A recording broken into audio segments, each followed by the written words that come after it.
Researchers with the California Consumer Advocacy Group are warning parents about some of the many AI chatbot toys on the market this holiday. Matches are for grown-ups to use carefully. Here's how they do it. 1.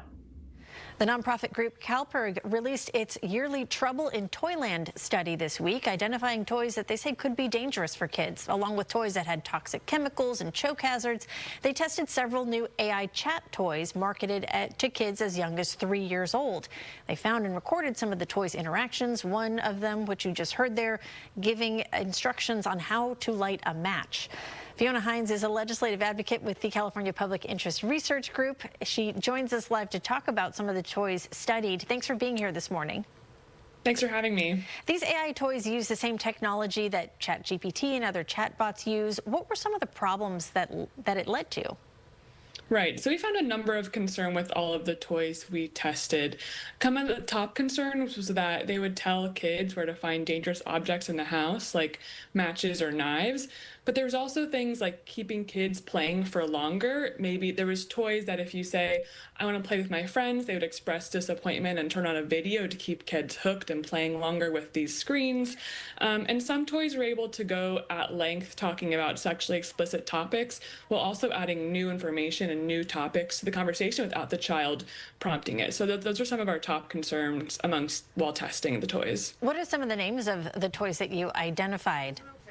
Sure. One of the toys, a toy that went at length talking about sexual topics, was Kuma from Folo Toy. That's the bear that we showed. That was the teddy bear. Yeah, there was a robot embedded in a teddy bear. And what did it do? What was the issue? Right. So we would ask it a range of questions, and when we introduce like more sexually explicit questions to the conversation, it would give full answers to the child about what we were asking it, or the tester what we were asking it, and they would also introduce even new levels of the topic that the kid had not prompted it with. So things that were kind of developmentally inappropriate for, say, a 3 or 5 year old using it. Right. I don't think that most parents would want their child talking to robots about sexually explicit content, and so that was one concern we had. These toys aren't recalled, so what should people do if they already have one? Right. Well, I think parents should be aware that these toys are in their house, and if their child wants to play with it, perhaps they should maybe test it for a while by themselves. They also could supervise the child's playtime with AI toys specifically. And if a parent's considering buying an AI toy, I would say think thoughtfully about it first and read some reviews and make sure that's the type of thing you want to bring into your home. Did you bring some of these concerns that you found in your research and your testing to the manufacturers or the makers of those toys? And did they say anything? We haven't done that yet.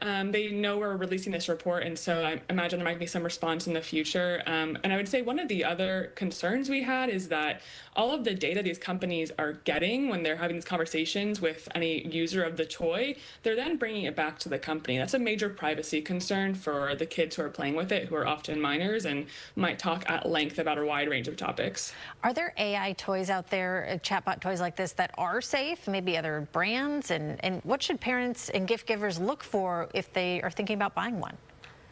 Right. I think it's hard to speak to the specific brand of AI toys. These are things that are developing so quickly. And so I think what parents should be thinking about, maybe more than one brand or the other, is just what these language models are capable of. This is the same technology that is in large language models for adults like ChatGPT, whose companies themselves are saying their systems should not be used with kids. And so I think there's totally valuable uses for AI, but toys, there are definitely some concerns parents should be thinking about. So it's kind of like a screen or an iPad. You have to monitor what your child is doing with it, maybe set some limits on it. Exactly. I think that's a great idea for parents to set limits on AI toys in their house, especially when they contain screens. Your organization has recommended that parents try to buy toys in person at a brick and mortar store, not online. Why? Right. Well, before you're not buying something from a store that you can see in front of you, you have a hard time telling what it really is, what it's made of, and where it's coming from. And when you buy things online, they might be coming from abroad, and there's always a risk they might not meet U.S. safety standards. So you recommend that parents only shop from authorized retailers, which are often found on the company's website. All right, something to consider as the holiday shopping season gets underway. Fiona Hines, legislative advocate with the California Public Interest Research Group, or CalPIRG. Thanks so much for your time. Thank you. Time now is 9:49. Here's Rosemary with a look